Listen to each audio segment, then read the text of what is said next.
இன்றும் ஒரு மிக முக்கியமான காரியத்தை நாம் பார்க்க போகிறோம். வேதாகமத்திலிருந்து நாம் ஒரு மிக முக்கியமான காரியத்தை பார்க்க போகிறோம். கொஞ்சம் டீடைலாக நாம் பார்க்க போகிறோம். வாசிக்கலாம். 1 தெசலோனிக்கேயர் 4ஆம் அதிகாரம்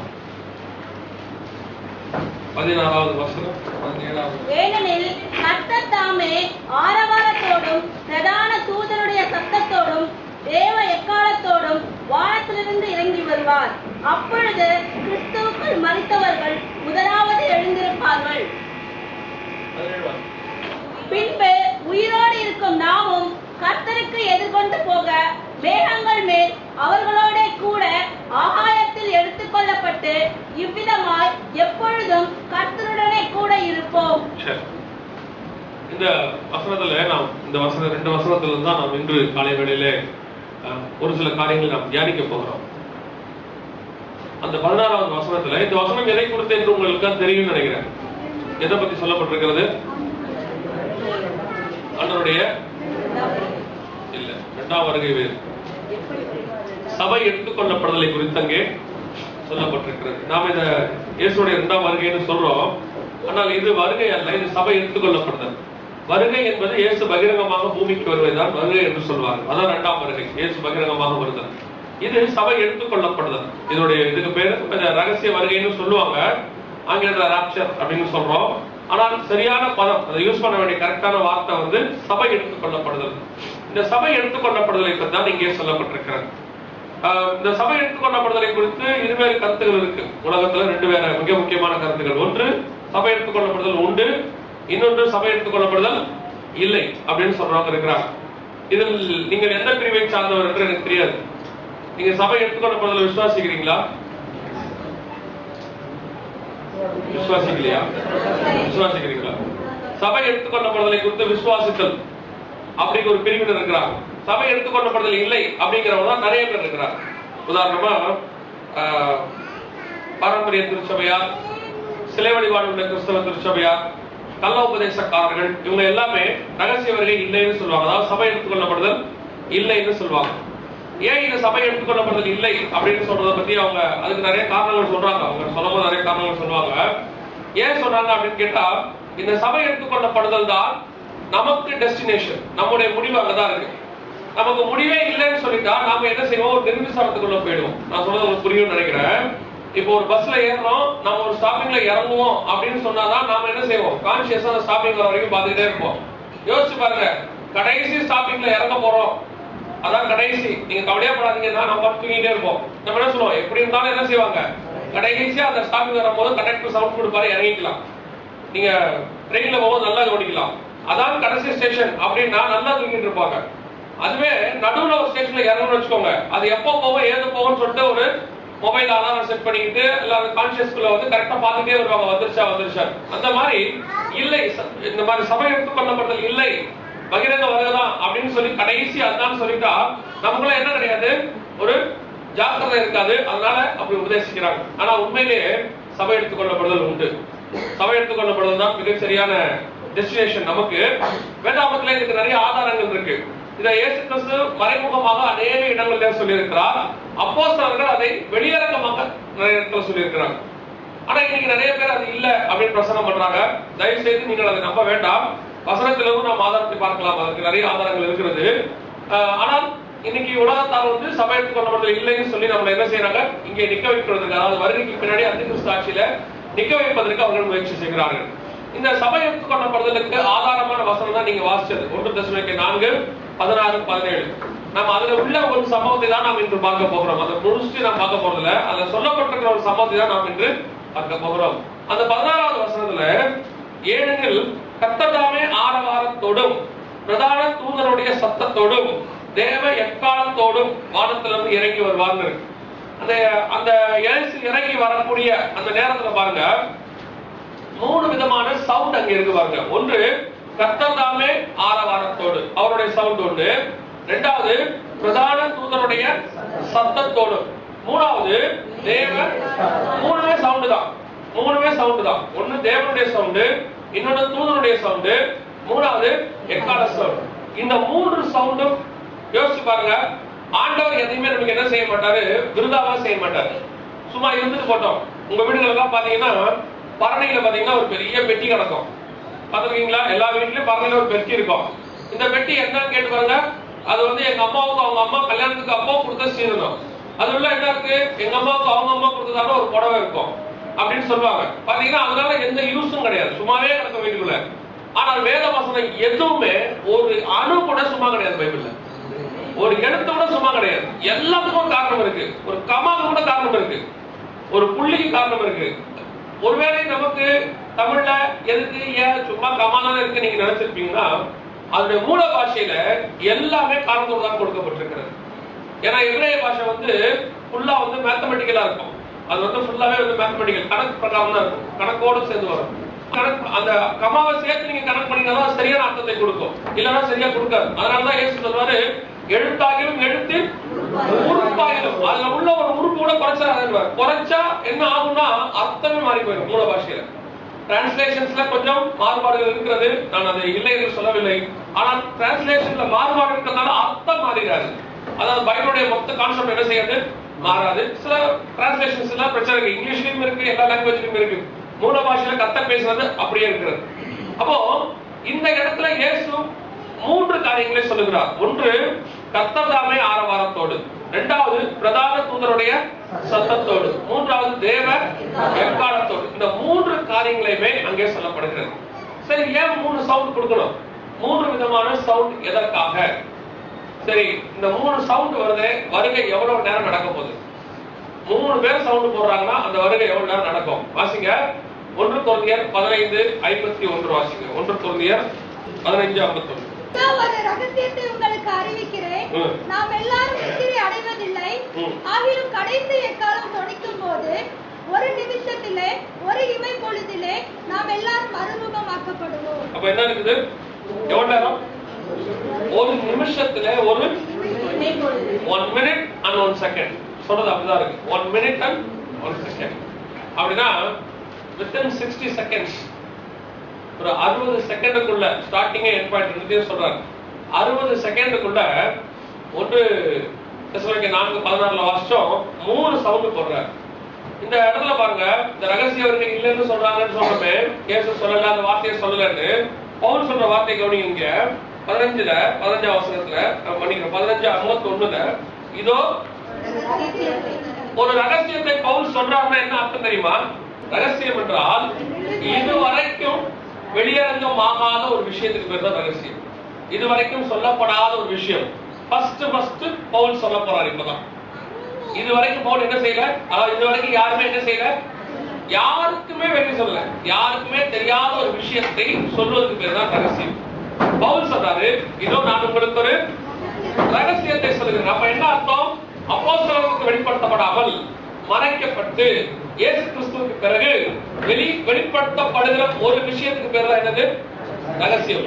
அப்போ இந்த இடத்துல தான் ஃபர்ஸ்ட் ரகசிய வருகையை பத்தி, அல்லது சபை எடுத்துக்கொள்ளப்படுவதை பத்தி பவுல் பேசுறாரு. கண்ணிமை பொழுதிலே மறுரூபமாக்கப்பட போகிறோம் அப்படின்னு சொல்லி பேசுறாரு.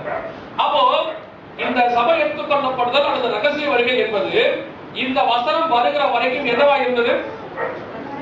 ரகசியமாய் மறைக்கப்பட்ட ஒரு காரியமாய் இருந்துச்சு. இந்த சபை எடுத்துக்கொள்ளப்படுதல் என்பது சபைகளுக்கு சொல்லப்படுகிற காரியமாய் இருக்கிறபடினாலே இயேசு கிறிஸ்துவின் காலம் வரைக்கும் சபைகள் உருவாக்கப்படவில்லை. இயேசு கிறிஸ்துவின் காலத்துக்கு பிறகுதான் என்ன செய்யப்படுகிறது? சபை உருவாக்கப்படுகிறது. அது வரைக்கும் தேவாலயத்துல போய் தான் ஆராய்ச்சி இருந்தாங்க, ஜபாலயங்களை போனாங்க. சபைகளுக்கு அப்புறம் தான் உருவாக்கப்படுது. சபை யாரால் உருவாக்கப்பட்டுச்சு? ஆவியானவர் மூலமாக புறஜாதியாருக்குள்ளே உருவாக்கப்படுகிறது. அப்ப சபை உருவாக்கப்பட்ட உடனே சபையுடைய முடிவும் அங்கே சொல்லப்படுகிறது. இப்பதான் பவுல் சொல்றாரு சபையுடைய முடிவு என்னன்னு. பவுல் ஃபர்ஸ்ட் சொல்றாரு. ஏன் பவுல் மூலமா கத்தரதா சொல்றாருன்னா, பவுல் தான் சபைகளுக்கு உபதேசங்களே கொடுக்கிறார். அது வரைக்கும் சபைக்கு உபதேசமே கிடையாது. அது வரைக்கும் பேதுரு என்ன பண்ணிட்டு இருக்காரு? நியாயப்பிரமாணத்துக்கு தான் உபதேசம் போதிச்சுட்டு இருக்காரு. நியாயப்பிரமாணத்துக்கு ஏற்ற மாதிரி பேசுவாரு, யூதர்களுக்கு ஏற்ற மாதிரி பழகுவாரு, யூதரோட உட்கார்ந்து சாப்பிடுவாரு. ஆண்டவர் பார்த்தாரு, இவன் யூதரோட என்ன செய்யறான்? மிங்கில் ஆகிட்டே இருக்கிறான். ஆனா நான் என்ன சொல்லிட்டேன்? உலகம் எங்கும் போய் சுவிசேஷத்தை பிரசங்கிங்கன்னு சொல்லிட்டேன். அப்ப உலகம் எங்கும் இவன் போற மாதிரி தெரியல. இப்ப ஆண்டவர் என்ன செய்யறாரு? பவுலை பிரிச்சு எடுக்கிறாரு. பிரிச்சு எடுத்து சபைகளுக்கான உபதேசங்கள் எல்லாம் கொடுத்துட்டு இப்ப சொல்றாரு, சபையுடைய ஆரம்பம் உன்மூலமாக உபதேசம் கொடுக்கப்படுகிறது, சபையுடைய முடிவையும் நீ அறிவித்து விட்டு போ. சபைக்கு என்ன முடிவுங்கிறத நான் உங்களுக்கு சொல்றேன்னு சொல்லி ஃபர்ஸ்ட் பவுல் ரிவீல் பண்றாரு. இப்பதான் சொல்றாரு, இதோ நான் உங்களுக்கு ஒரு ரகசியத்தை சொல்றேன். என்ன ரகசியம்? உனக்கு மறுரூபமாக்கப்படுதல் உண்டு. எக்காலம் துணிக்கும் போது நீ மறுரூபமாக, நீ எடுத்துக்கொள்ளப்படுவ. அதுதான் கண்டிப்பா பொழுது நீ காணாமல் போக போற. இது வரைக்கும் இல்லையா? இது வரைக்கும் அப்படி ஒரு சம்பவமே உலகத்துல இல்ல. அது வரைக்கும் ரகசியம். எலியா ஏனோவுக்கு அந்த ரகசியம் சொல்லப்படுது. அவங்க என்ன ஆனாங்கன்னு யாருக்கும் தெரியாது. அது மறைக்கப்பட்ட சரித்திரம். ஆனால் இப்பொழுது கர்த்தர் சொல்றாரு, வெளியே இறங்குமா. அவங்க யாருன்னா பண்ணினாங்கன்னா, இப்ப நமக்கு தெரியுது எலியாவும் ஏனோவுக்கு எடுத்துக்கொள்ளப்பட்டாங்கன்னு சொல்லி. ஒருவேளை இந்த விஷயம் தெரியலன்னு வச்சுக்கோங்க, இவங்க என்ன ஆகும் நமக்கு வரணும்ன்ற விஷயமே தெரியலன்னு வச்சுக்கோங்க, நாம அதை ஒரு கண்ணாமூச்சி மாதிரி நினைச்சுட்டே இருந்திருப்போம். ஏதோ நடந்திருக்குது அப்படின்னு. இன்னைக்கு சபை எடுத்துக்கொள்ளப்படுதலை குறித்தாங்க என்ன செய்யப்படுகிறது? சபை எடுத்துக்கொள்ளப்பட்டு ஃபர்ஸ்ட் யார் ரிவீல் பண்றது? பவுலுக்கு தான் ஆண்டவர் சொல்றாரு. ஆவியானவர் பவுல் மூலமாக திருச்சபைக்கு சொல்றாரு, உன்னோட டெஸ்டினேஷன் என்ன, உன்னோட முடிவு என்ன, நீ என்ன ஆக போறேன்னு சொல்றாரு. அப்போ அந்த சபை எடுத்துக்கொள்ளப்படுதலை பத்தி சொல்லும் போது டைமை பத்தி சொல்றாரு, அங்க நடக்கிற ஃபேக்டர் என்ன நடக்க போகுது அப்படின்னு சொல்றாரு. அதோட ரிசல்ட் என்னன்றதோ அதோட முடிவையும் கரெக்டாக சொல்லிடுறாரு. ஒரு நிமிஷத்துல, ஒரே ஒரு நிமிஷம், 59 செகண்ட்ஸ் to 60 செகண்ட்ஸ், இந்த ஒரு நிமிஷத்துக்குள்ள 3 சத்தங்கள் கொடுக்கப்படுகிறது. 1:4:16 என்னென்ன சவுண்ட்? ஒன்று கர்த்தருடைய சவுண்ட், இரண்டாவது பிரதான தூதனுடைய சவுண்ட், மூணாவது தேவ எக்காளம். ஆவரேஜா பாத்தீங்கன்னு வச்சுக்கோங்க, 60 செகண்டுக்கு 3 சவுண்ட் அப்படின்னா ஒரு சவுண்டுக்கு எத்தனை செகண்ட்? 20 செகண்ட்ஸ். 20 செகண்ட்ஸ்க்கு ஒரு சவுண்ட் கொடுக்குறாரு. ஒவ்வொரு 20 செகண்டுக்கு ஒரு சவுண்ட் கொடுக்குறாரு. நடக்க போறதே ஒரு நிமிஷம். நீங்க யோசிச்சு பாருங்க, ஒரு ஆளை கூப்பிட்டு முடியுற ஒரு நிமிஷம் ஆகுமா ஆகாதா? ஒருத்தர் போயிட்டே இருக்கிறவரை நீங்க கூப்பிடுறீங்க, அவர் போய் அங்க அந்த கார்னருக்கு போயிட்டாரு, அவரை கூப்பிட்டு திரும்பி அவர் இங்க வரதுக்கு ஒரு நிமிஷம் ஆகுமா ஆகாதா? ரோடு போயிட்டு வரவருக்கு பரலோகத்துல ஒரு கூட்டத்தை அப்படியே மேல கொண்டு போக போறாரு. கொண்டு போகிறதுக்கு அவர் வச்சிருக்கிற டியூரேஷன் எவ்வளவு? ஒரே நிமிஷம். அதான் சொல்லுவேன், ஏன் ஆண்டவர் ஒரு நிமிஷம் வச்சிருக்கிறார் தெரியுமா? ஆண்டவருக்கு இன்னைக்கு இருக்கிற டெக்னாலஜி ஆண்டவருக்கு அன்னைக்கே தெரியும் இல்லையா? இன்னைக்கு இருக்கிற டெக்னாலஜி ஆண்டவருக்கு அன்னைக்கே தெரியும். ஒருவேளை ஆண்டவர் 10 மினிட்ஸ் வச்சிருந்தாருன்னு வச்சுக்கோங்க, 10 நிமிஷத்துல நான் மறுரூபம் ஆகும். நம்ம பையன் என்ன பண்ணுவான்? இன்னைக்கு பல்க் SMS போட்டு ஆல்ரெடி ரெடி பண்ணி வச்சிருப்பான் எல்லாத்தையும்.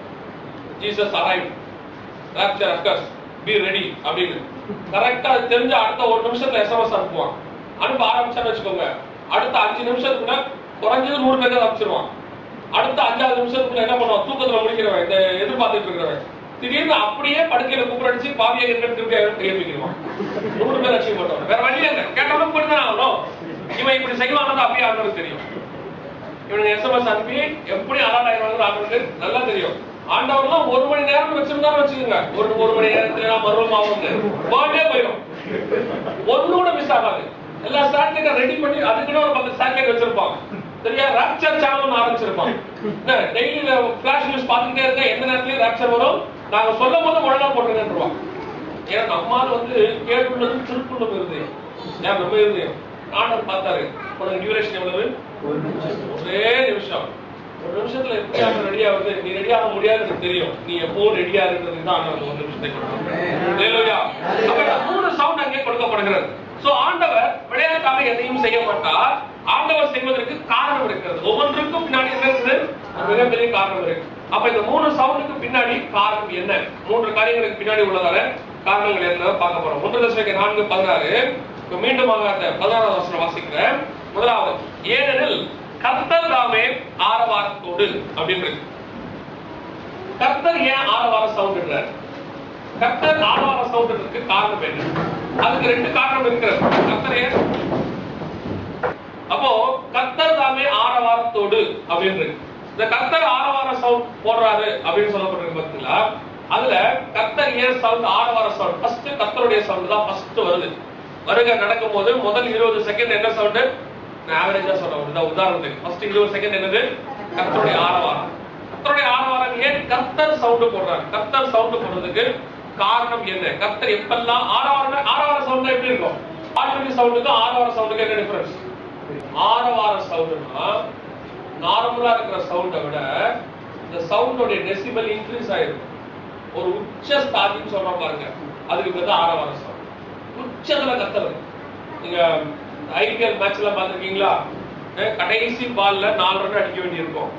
அடிக்க வரும்போது அந்த ஸ்டேடியம் எப்படி இருக்கு தெரியுமா? இந்த பால் போட ஒருத்தன் வரான், பவுலர் போட. இந்த கிரிக்கெட் நடக்கும்போது பாத்தீங்கன்னா இந்த கடைசி 4 ரன் அடிக்க வேண்டி இருக்கும். அப்போ இந்த போனது பால் போட ஓடி வருவார்.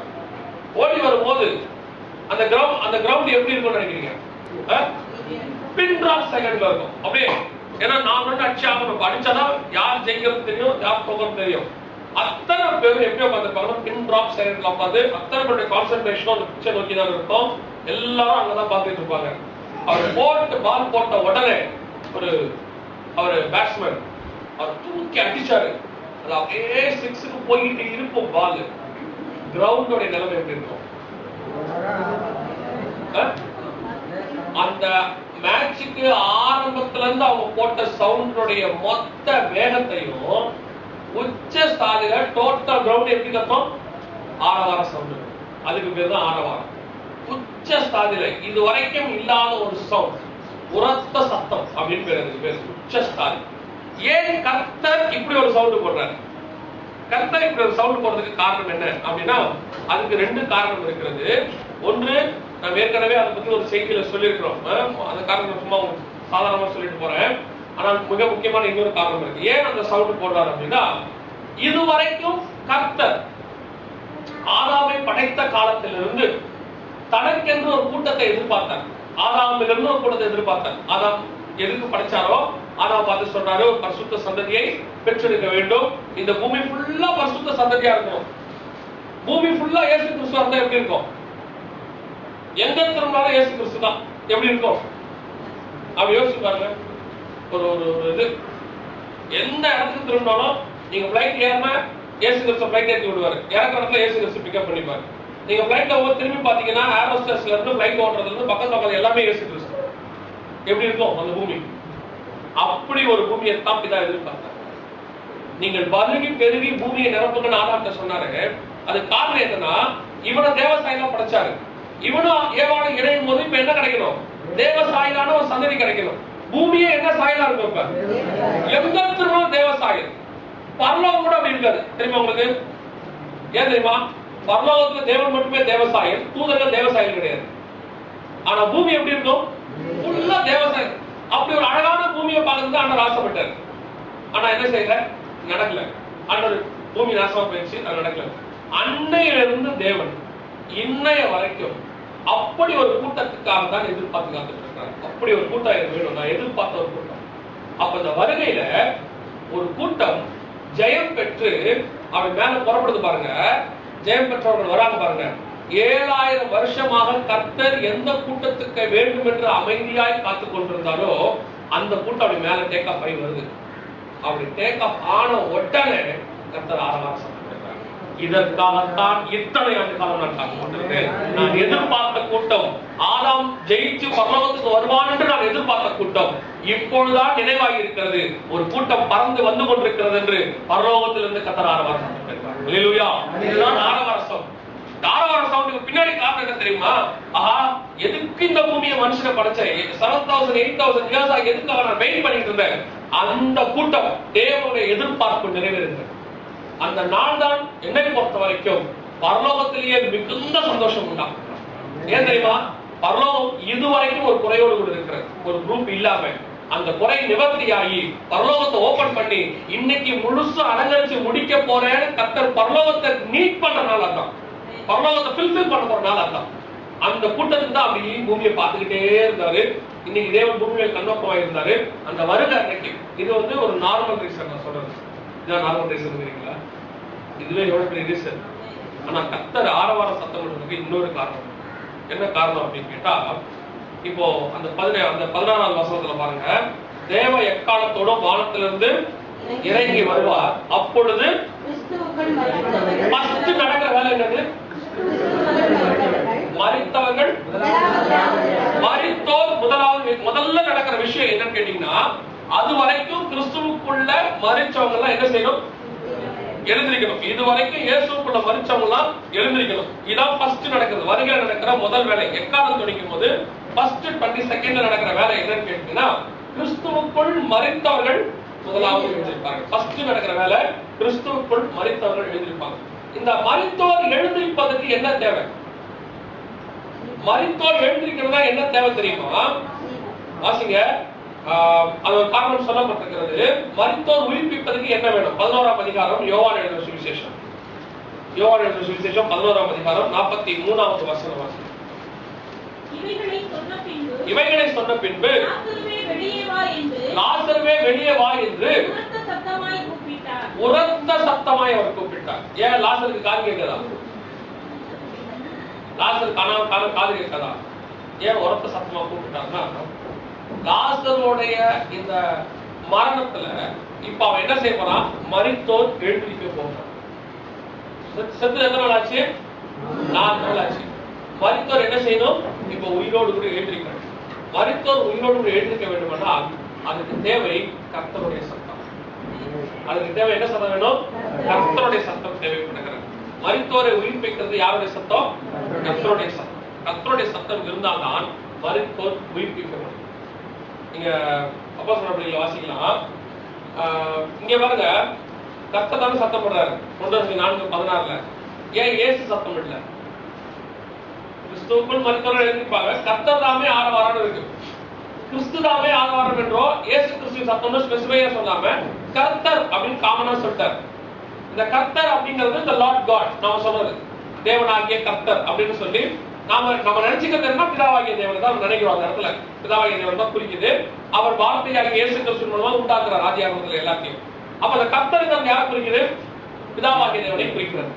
ஏன் பிதாவாகிய தேவன் அங்கே சத்தமிட வேண்டும் அப்படின்னு கேட்டீங்கன்னா, அதற்கு ஒரு பரிசுத்தவான் சொன்னது வசனத்தோடு ஒப்பிட்டு சொல்லணும். பாத்தீங்களா, கிறிஸ்து இயேசுவை மரித்தோரிலிருந்து உயிர்ப்பிக்கப்படினார், அதற்கு நாங்கள் சாட்சிகளாக இருக்கிறோம். யார் சொன்னது? அப்போஸ்தலர்கள் சொன்னாங்க. கிறிஸ்து மரித்த இயேசுவை பிதாவாகிய தேவன் என்ன செய்தாரு? மரித்தோரிலிருந்து எழுப்பினார். அப்போ இந்த இயேசு கிறிஸ்துவை எழுப்புவதற்கு யார் தேவை? பிதாவாகிய தேவன் அவர் எழுப்பினார். ஏன் இயேசு கிறிஸ்து தன்னைத்தானே எழுப்பிக்க முடியாதா? இயேசுக்கு அந்த வல்லமை இருக்குதா இல்லையா? லாசருவை எழுப்பினாரா? நாயினூர் விதவின் மகனை எழுப்பினாரா? எபிரவின் மகனை எழுப்பினாரா? ஏன் இயேசு தன்னை எழுப்பிக்கல? சிலுவையில் இருக்கும்போது கேட்கிறாங்க, எல்லாரையும் ரட்சித்தானே, தன்னைத்தானே அவனால என்ன செய்ய முடியாது? ரட்சிக்க முடியாது. ஏன் பிதாவாகிய தேவன் எழுப்பினார் தெரியுமா? காரணம் என்ன தெரியுமா? ஏன் பிதாவாகிய தேவன் அவரை எழுப்ப வேண்டும் அப்படின்னு கேட்டீங்கன்னா, இயேசு கிறிஸ்துவானவர் இந்த பூமியை விட்டு போகும் பொழுது பிதா தனக்கு என்னவெல்லாம் கொடுத்தாரோ அவை எல்லாவற்றையுமே யாருக்கு கொடுத்துட்டாரு? சீஷருக்கு கையில் கொடுத்துட்டாரு. எல்லாத்தையும் யார் கையில் கொடுத்துட்டு போயிட்டாரு? சீஷருக்கு கொடுத்துட்டு போயிட்டாரு. கொடுத்ததுனால இயேசு கிறிஸ்துவ இடத்துல தன்னைத்தானே எழுப்பக்கூடிய வல்லமை இப்ப யார் கையில தான் இருக்குது? தன்னுடைய சீஷர்கள் கையில இருக்குது. அப்ப இயேசு கிறிஸ்துவை எழுப்பக்கூடிய வல்லமை இயேசு இடத்துல இல்லை, அது தேவனிடத்துல இருக்கு. கர்த்தர் தான் அவர் என்ன செய்யணும்? எழுப்பணும். இது ஒரு பரிசுத்தவான் சொல்றது. பிதாவாகிய தேவனிடத்துல ஏன் அவர் இன்டர்ஃபர் ஆகிறார்? பிதாவாகிய தேவன் அவர் ஏன் எழுப்புறாரு கேட்டா, கிறிஸ்து தன் ஜீவனை கொடுக்கும் பொழுதே எல்லாவற்றையும் இங்கே கொடுத்து விட்டார். பூமியில எல்லாத்தையும் கொடுத்துட்டார். அப்போ தன்னைத்தானே எழுப்பக்கூடிய வல்லமை யார் கையில போயிருச்சு? சீஷர் கையில போயிருச்சு. அதனாலதான் நாமத்தினாலே அவர் சொல்றாரு, மரித்தோரை நீங்க என்ன செய்வீங்க? உயிரோடு எழுப்புவீங்க. அது அங்க போயிருச்சு. இப்போ இயேசு கிறிஸ்துவை எழுப்பக்கூடிய வல்லமை யார் கையில இருக்குது? பிதாவாகிய தேவன். அப்ப இந்த கர்த்தர் பிதாவாகிய தேவன் முதல்ல சவுண்ட் போடுறதுக்கு காரணம் என்ன தெரியுமா? மரித்தோர் உயிர்ப்பிக்கப்பட வேண்டும். அந்த மரித்தோர் உயிர்ப்பிக்கப்படணும்னா யாருடைய சவுண்ட் தேவை? கர்த்தருடைய சவுண்ட் தேவை. இப்ப நல்லா கவனிங்க. வருகையினுடைய முதல் பார்ட் அல்லது முதல்ல நடக்கிற சம்பவம் மரித்தோர் உயிர்ப்பிக்கிறது. ஆனா யார் மரித்தோர் தெரியுமா? கிறிஸ்துவுக்குள் மரித்தவர்கள் முதலாவது எழுதுகிறார். இதான் வெரி இம்பார்ட்டன்ட். கிறிஸ்துவுக்குள் மரித்தவர்கள். இன்னைக்கு கிறிஸ்துவுக்குள் மரிக்கிற நிலைமையில நம்ம இருக்கிறோமா? நம்ம வருகை காத்திருக்கிறோம். சோதரம், அது எந்த விதமான இரண்டாம் பட்ச கருத்தும் இல்லை. ஆனால் மரணம் எப்ப வரும்னு யாருக்குமே தெரியாது. அப்படிதானே? மரணம் எப்ப வேணாலும் சம்பவிக்கலாம். அது இந்த காலத்துல மரணத்துக்கு வயசுலாம் கிடையாது. 28 வயசு பையனுக்கு ஹார்ட் அட்டாக் வந்துருக்குது. ஒரு பையனுக்கு சொன்னாங்க பேப்பர்ல ஏதோ ஒரு படிச்சேன், 28 வயசு பையனுக்கு ஹார்ட் அட்டாக் வந்துருக்கு. பிறந்த குழந்தைக்கு சுகர் இருக்கு. ஒரு குழந்தை பிறந்துச்சு, பிளட்ல டெஸ்ட் பண்ணா அதுக்கு சுகர் இருக்கு. பிறகுற எல்லா குழந்தைக்குமே என்னவோ ஒரு ஜாண்டிஸ் இருக்குதாமா நார்மலி. சோ வியாதிங்கிறது மரணங்கிறது எந்த சூழ்நிலை எப்ப வரும் யாருக்குமே தெரியாது. ஆனால் மரிக்கிறோம். ஆனால் கிறிஸ்துவுக்குள் மரித்தால் மட்டுமே வருகையில் கிறிஸ்துவுக்குள் எழுந்திருக்க முடியும். அதுக்கு என்ன செய்ய தெரியுமா? கிறிஸ்துவுக்குள் எழுந்திருக்கணும்னா கிறிஸ்துவுக்குள் மரிக்கணும். கிறிஸ்துவுக்குள் மரிக்கணும்னா நீங்க கிறிஸ்துவுக்குள் வாழணும். கிறிஸ்துவுக்குள் வாழ்ந்தால்தான் கிறிஸ்துவுக்குள்ளே நீங்கள் மறிக்க முடியும். நீங்க நம்ம கிறிஸ்துவுக்குள் வாழ்றோமா, கிறிஸ்துவுக்கு வெளியே வாழ்றோமா? நீங்க நாம எல்லாம் கிறிஸ்தவங்களா வாழ்றோம், கிறிஸ்துவுக்குள் வாழணும். கிறிஸ்துவுக்குள் வாழ்தல் வேறு, கிறிஸ்தவனாக வாழ்வது வேறு. நோவா பேழைக்கு பக்கத்துல வாழ்ந்தது வேற, பேழைக்குள்ள வாழ்ந்தது வேற. பேழைக்கு பக்கத்துல நோவா கூட எல்லாருமே வாழலாம், ஆனா பேழைக்குள்ள நோவா மட்டும்தான் வாழணும். கிறிஸ்தவனாக நிறைய பேர் இருக்கலாம், கிறிஸ்துவுக்குள்ள பர்டிகுலர் பர்சன்ஸ் தான் இருக்கு. கிறிஸ்துவுக்குள் நீங்க கிறிஸ்துவுக்குள்ள இருக்கிறீங்களா? கிறிஸ்துவுக்குள்ள நீங்க எத்தனை பேர் சொல்வீங்க நான் கிறிஸ்துவுக்குள் வாழ்ந்து கொண்டிருக்கிறேன்? முதல்ல கிறிஸ்துவுக்குள் வாழ்றேன் அதான் சொல்லுங்க. அப்புறமா நாங்க அதுக்குள்ள இருக்கிறோமா இல்லையா படிக்கிறீங்களா? எங்களுக்கு அதுவே தெரியலையே அப்படின்னு சொல்றீங்களா?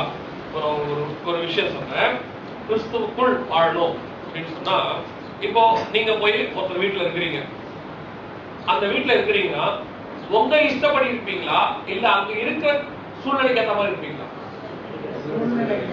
அந்த சூழ்நிலைக்கு ஏற்ற மாதிரி நீங்க உங்க வீட்டுக்குள்ள எப்படி வேணாலும் இருப்பீங்க. நீங்க உங்க இஷ்டத்துக்கு சில வாலிப பெண்கள்லாம் பாத்தீங்கன்னா உங்களை சொல்ல சரியா, நான் ஃபர்ஸ்டே சொல்லிடுறேன், நான் எதுவும் கூட சொல்ல வச்சுக்கிறேன். காலையில அதிகாலை 7:30 மணிக்கு எழுந்திரிச்சு பார்த்திருக்கீங்களா, காலேஜ் ஸ்கூலுக்கு எல்லாம் போவாங்க. எப்படி போவாங்கன்னு பாத்தீங்கன்னா அப்படியே எழுந்திரிச்சு அந்த பாத்ரூமுக்கு நடந்து போவாங்க. போகும்போது பாத்தீங்கன்னா கல்யாணத்துக்கு பின்னாடி வேல் பிடிக்கிற மாதிரியே வரும் அந்த பெட்ஷீட். பாத்துருக்கீங்களா?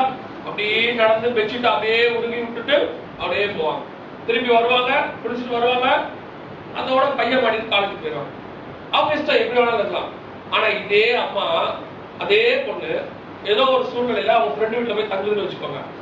அங்க போய் பாருங்க, காலையில எழுந்திரிச்சு படுக்கையை படிச்சு வைக்கும்.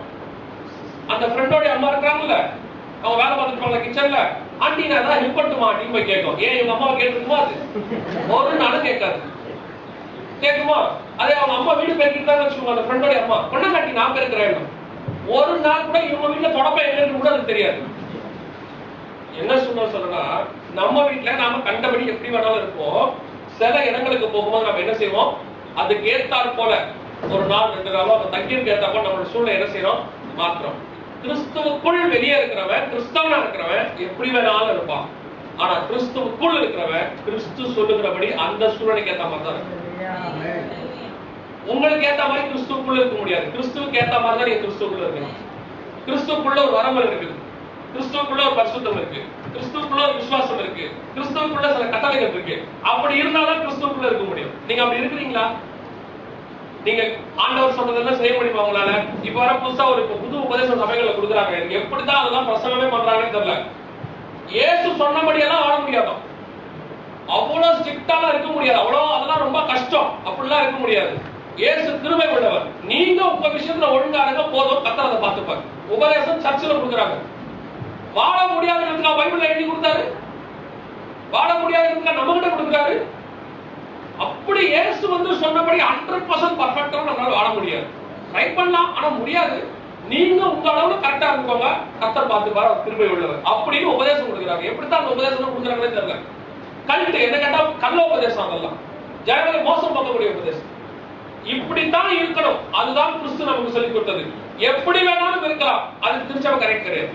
சில ஆட்கள் சர்ச்சைக்கு வருவாங்க, இவங்களுக்கு ஏற்ற மாதிரி சர்ச்சை அமையணும், இவங்களுக்கு ஏற்ற மாதிரி சர்ச்சை அமைஞ்சா அவங்க ஓகே ஃபைன், நல்ல சர்ச்சை, அருமையான சர்ச்சை. ஆனா ஒண்ணு தெரிஞ்சுக்கோங்க, உங்களுக்கு ஏற்ற மாதிரி திருச்சபை அமைஞ்சா சரியா நீங்க வளர மாட்டீங்க. உங்களுக்கு ஏற்ற மாதிரி திருச்சபை மாறுச்சுன்னா நீங்க வளர மாட்டீங்க. திருச்சபைக்கு ஏற்ற மாதிரி நீங்க மாறினதா நீங்க வளருங்க. வேத வசனத்துக்கு ஏற்ற மாதிரி தான் நீங்க மாறணும். உங்களுக்கு ஏற்ற மாதிரி வேத வசனத்தை வளைக்க முடியாது. வேத வசனம் எப்படி இருக்கோ அதுக்கு ஏற்ற மாதிரி உங்களை மாத்துங்க, உங்களை உருவாக்குங்க. நான் உள்ளபடியே இருப்பேன். இன்னைக்கு வர புதுசு புதுசா கண்டுபிடிக்கிறாங்க, பரவாயில்ல செல்போன் இருந்துட்டு போட்டோம், ஒன்றும் பிரச்சனை இல்லை, போய் பேசிட்டு வாங்க. ஆனா நீங்க செய்தி நேரத்துல கரெக்டா கேட்டுருங்க அப்படின்னா நல்ல சர்ச்சு. செல்போன் ஆஃப் பண்ணு, செல்போன் ஆன் பண்ணி வச்சா உருப்பட மாட்டேன்னு சொன்னா தப்பான சர்ச்சு. அப்படிதானா? அப்படிதானே? நீங்க அப்படிதான் இருக்குதா? இன்னைக்கு நிறைய பேர் அப்படிதான் இருக்கிறாங்க. சபை நமக்கு ஏற்ற மாதிரி மாறணும், பாஸ்டர் நமக்கு ஏற்ற மாதிரி பேசணும். அதுல வேற புதுசா சொல்றாங்க, என்ன புதுசா இல்ல, அதெல்லாம் சொல்லிட்டு இருக்காங்க. பாஸ்டர் கொஞ்சம் வசனத்துல இருந்து ஏதாவது ஸ்ட்ராங்கா பேசிட்டாருன்னா பாஸ்டர் வேணுட்டு என்னையே குறி வச்சு தாக்குறாரு. ஆமா, இவங்க பக்கத்துல பாகிஸ்தான்ல உட்காந்துருக்காங்க, நம்ம இந்தியால இருந்து பிரசனம் பண்ணிட்டு இருக்கோம் குறி வச்சு தாக்குறதுக்கு. வசனம் குத்துது, அப்படிதானே? உண்மை குத்துது. குத்துன உடனே பாஸ்டர் என்னையே குறி வச்சு தாக்குறாரு. உங்களை குறி வச்சு தாக்கி அவர் என்ன செய்ய போறாரு? திருச்சபைங்கிறது என்ன தெரியுமா? வெளியே உறுப்புல இருந்தா உள்ள வந்தோம். இங்க வந்தது ட்ரெடிஷனலா கிறிஸ்தவ பேர் வைக்கிறதுக்கு கல்றைக்கு இடம் தேடி நாங்களும் சர்ச்சுக்கு போறோம். பைபிளை கையில எடுத்துக்கிட்டு ஞாயிற்றுக்கிழமையான காலமத்தால அப்படியே வந்துட்டு நாங்க இன்னைக்கு சர்ச்சுக்கு போறோம் அப்படின்றதுக்கு இல்ல. நீங்க சர்ச்சுங்கிறது எப்படி இருக்கு? Traditional place. ஞாயிற்றுக்கிழமை போற ஒரு இடம் 2 hours 3 hours போயிடணும். அதுலயும் 8 மணிக்கு ஆறாவது 9 உள்ள வர கேஸ்லாம் இருக்கு. அப்படியே ஆறாவது முடிஞ்சு பாட்டு முடிஞ்சு இது ஆபீஸ்க்கு லேட்டா போகுமா? போகாது. அங்க போனா சம்பளம் கட்டாயிரும். பிள்ளைங்க ஸ்கூலுக்கு எங்க லேட்டா அனுப்புமா?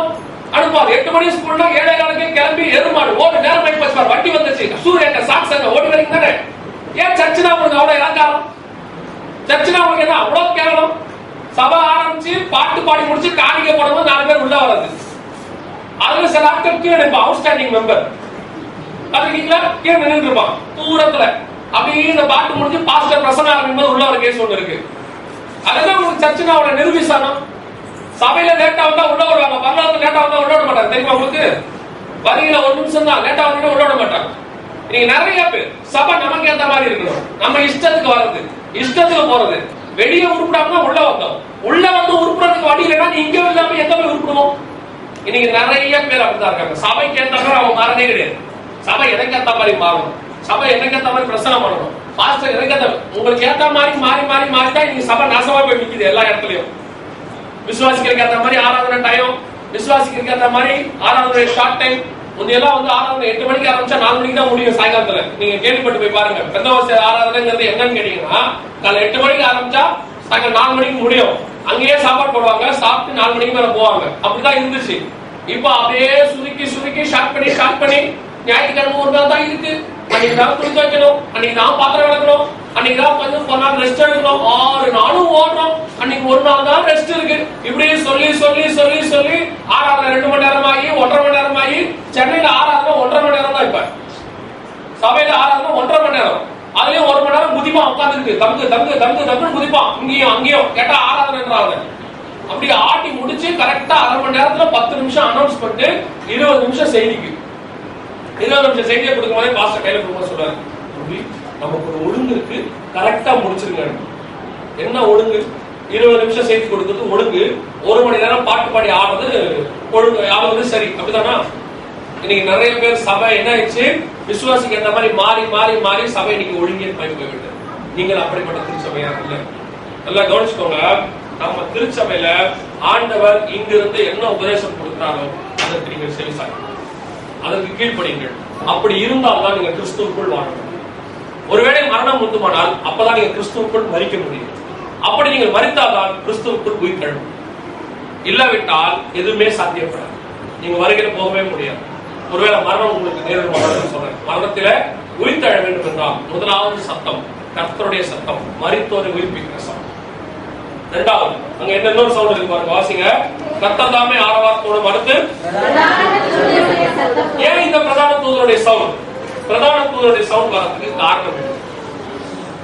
ஏன் பிரதான தூதர் சவுண்ட் போடணும்? இந்த பிரதான தூதன் எப்பதான் சவுண்ட் போடுவாங்க தெரியுங்களா? 2 இடத்துல தான் பிரதான தூதன் வந்து இறங்கி சவுண்ட் போடுறதுக்கான காரணம் இருக்கிறது. ஒரு இடம் வாசிங்க. யூதா 9 வாசிங்க. மோசேயினுடைய சரீரத்தை குறித்து பிசாசுடனே தர்க்கித்து பேசின போது இந்த பிரதான தூதன் எங்க வர தெரியுமா? எங்க வர? மோசேயுடைய சரீரத்தை பத்தி தூதன் சாத்தானுக்கு ஒரு பிரச்சனை வந்து சரீரத்தை பத்தி கேட்கும் போது பிரதான தூதன் வந்து அங்கே அவரோட கூட பேசுகிறார். இது அவனுடைய சவுண்ட். இரண்டாவது தானியேல் 10:13 வாசிங்க. ஒரு நாள் மட்டும் என்னோடு எதிர்த்து நின்றார். ஆனாலும் பிரதான அதிபதிகளில் ஒருவனாகிய மிகாவேல் எனக்கு உதவியாக வந்தார். ஆதலால் நான் அங்கே பெர்சியாவின் ராஜாக்களிடத்தில் ஒரு தூதன் சொல்றான், தானியேலே நீ ஜெபம் பண்ண உடனே உனக்கு பதில் வந்துருச்சு, நான் எடுத்துட்டு வந்துட்டேன். வரும்போது பெர்சியா தேசத்து அதிபதி என்னை எதிர்த்து நின்றான் அப்படின்றார். ஒரு தூதனை உலக பிரகாரமான ஒரு நாடு பெர்சியா, அந்த தேசத்தினுடைய ராஜா எடுத்து நிக்க முடியுமா? ஒரு வானத்திலிருந்து வரக்கூடிய ஒரு தூதனை உலகத்தின் ராஜா எடுத்து நிக்க முடியுமா? முடியாதா? முடியாது. ஆனா இவன் சொல்றான் பாருங்க, பெர்சியா தேசத்து அதிபதி என்ன செஞ்சா? எதிர்த்து நின்றான். அப்போ எனக்கு யார் உதவி செய்ய வந்தது? பிரதான தூதன் ஒருவனாகிய மிகாவேல் உதவி செய்தார். அப்ப இந்த பெர்ஷியா தேசத்து அதிபதி யாரு? மிகாவேல் வந்து சண்டை போடுற அளவுக்கு இந்த இடத்த நிக்கிறானா? மிகாவேலுக்கு ஈக்குவலா சண்டை போடுற ஒரு ஆள் யார் அந்த ஆளுன்னு கேட்டீங்கன்னா, அந்த பெர்ஷியா தேசத்து அதிபதி வேற யாரும் இல்ல, பிசாசு. ஏன் அப்ப பெர்ஷியா தேசத்து அதிபதி பிசாசா அப்படின்னா, பிசாசுடைய சுபாவங்கள் என்னன்னு கேட்டீங்கன்னா, ஒன்று, அவன் அப்பொழுது யார் ராஜாவாக இருக்கிறார்களோ, அப்பொழுது யார் உலக ஆளுகை செய்யறாங்களோ, யார் தலைமைத்துவத்தில் இருக்கிறாங்களோ அவங்களுக்குள்ள போக ட்ரை பண்ணுவான். அவங்கள வந்து அவங்களுக்குள்ள போயிட்டானா அவங்க மூலமா எல்லாமே இப்ப யாருடைய கண்ட்ரோல் கீழே வந்துடும், அவனுக்கு கீழே. உதாரணமா ஆதாமுக்குள்ள போக ட்ரை பண்ணா, அல்லது ஆதாமை பிடிக்கிறதுக்கு ட்ரை பண்ணா, ஆதாம பிடிச்சாச்சுன்னா உலகத்தை என்ன செய்ய முடியும்? ஆளுகை செய்ய முடியும். கரெக்டா அவன் செஞ்சுட்டான். அதே மாதிரி அன்னைக்கு பெர்ஷியா தேசத்து அதிபதி தான் உலகத்தின் ராஜா. பெர்ஷியா தேசத்து அதிபதிக்குள்ள யார் இருந்தது? பிசாசு தான் இருந்தான். அப்ப அந்த பெர்ஷியா தேசத்து அதிபதியை வச்சு தானியேலை தூதன் சந்திக்காதபடி அவன் என்ன செய்யறான்? தடை பண்றான். எப்படி தடை பண்ண முடியும் அப்படின்னு பாத்தீங்கன்னா, இந்த பெர்ஷியா தேசத்து அதிபதி என்ன செய்வான் தெரியுமா? எப்ப பார்த்தாலும் தானியேலுக்கு வேலை கொடுத்துட்டே இருப்பான். உதாரணத்துக்கு நான் சொல்றேன், வேலை கொடுத்துட்டே இருப்பான்.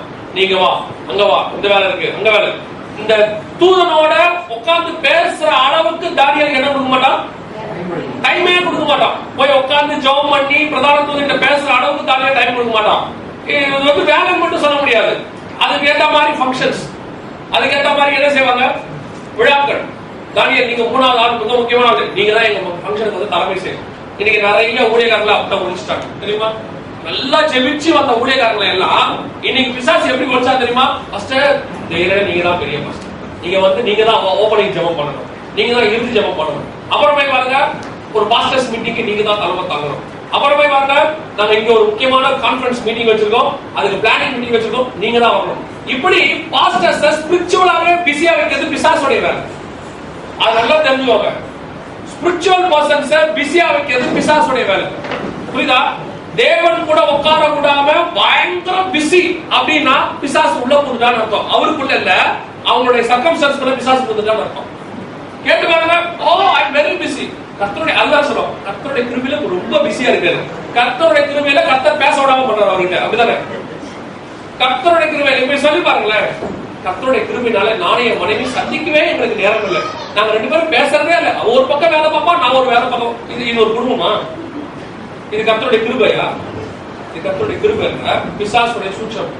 என்ன தெரியுமா? இந்த தானியேலை பிஸியாக்கி ஏதாவது ஒரு ஃபங்க்ஷன் பிஸியாக்கி நைட் 2 மணிக்கு தான் அனுப்புவான் வீட்டுக்கு. போய் அவன் 2 மணிக்கு படுவான். தானியேல் மட்டும் தான் திருப்பி காலகட்டத்தில் 6 மணிக்கு ராஜா அவங்களை அழைக்கிறார். எங்க போய் அவன் பேசுறது? தூதன்கிட்ட. தூதன் பதில வச்சுக்கிட்டு வெயிட் பண்ணிட்டு இருக்கான். ஆனா அந்த பெர்ஷியா தேசத்து அதிபதி என்ன செய்யறான்? பிசாசு அவனுக்குள்ள பூந்து தெரிஞ்சு பார்த்து பிசாசுக்கு பரலோகத்துல இருந்து ஏதோ இன்ஃபர்மேஷன் வந்துருச்சு. யாருக்கு? தானியேலுக்கு. இத அவன் ரீச் பண்ண விடக்கூடாது. 21 days போராடி இருக்கா பாருங்க. 21 நாள் தானியேல் பிஸியா இருக்கான். இன்னொரு பெரிய விஷயம் தெரியுமா? 21 நாள் தானியேல் ஜெபம் பண்ணல. தானியேல் யார் தெரியுமா? மிகப்பெரிய ஜெப வீரர். ஒவ்வொரு நாளும் ஜெபிக்கிறவன். 21 நாளும் இந்த தூதன் சந்திக்க விடாதபடிக்கு இவங்க 2 பேரும் நடுவுல யார் இருக்கிறது? பிசாசு. பயங்கர பிஸியாக்கி விட்டான். அதான் சொல்றான், அந்த நேரம் யார் வர்றது? மிகாவேல் வரும். இந்த மிகாவேல் பிரதான தூதன் எப்பப்பெல்லாம் அவங்க சவுண்ட் போடுவாங்க தெரியுங்களா? எப்பப்பெல்லாம் பிசாசு குறுக்கிடுகிறானோ அப்பப்பெல்லாம் பிரதான தூதன். ஏன்னா பிசாசை எதிர்த்து போராடக்கூடிய அளவுக்கு அல்லது அவனை எதிர்த்து சவுண்ட் கொடுக்கிற அளவுக்கு இருக்கிற ஒரே ஆள் யாருன்னா தூதன் மட்டும்தான். தேவன் வந்து வரமாட்டார். ஏன்னா தேவனுக்கு ஈக்குவல் பிசாசு கிடையாது. இன்னைக்கு நாம தான் தேவனை ஈக்குவல் பிசாஸ் பண்ணி வச்சிருக்கோம் தெரியுமா? நம்ம தான் தேவனை ஈக்குவல் பிசாஸ் பண்ணி வச்சிருக்கோம். தேவனை பிசாசு ஈக்குவல் பண்ணி வச்சிருக்கோம். அப்படியே சொல்லுவோம் ஒன்று பிசாசு இல்லை தேவன். ஆனால் அப்படியே சொல்றாரு, தேவன் வந்து பிசாசுக்கு ஈக்குவலே கிடையாது. அவன் தூதனுக்கு தான் ஈக்குவல், பிரதான தூதனுக்கு தான் அவன் ஈக்குவல். கர்த்தர் தூதன் சண்டை வரும்போது கர்த்தர் இறங்கி என்ன செய்ய மாட்டாரு? சண்டையே போட மாட்டாரு. பிரதான தூதன் அனுப்பி வச்சிருக்காரு.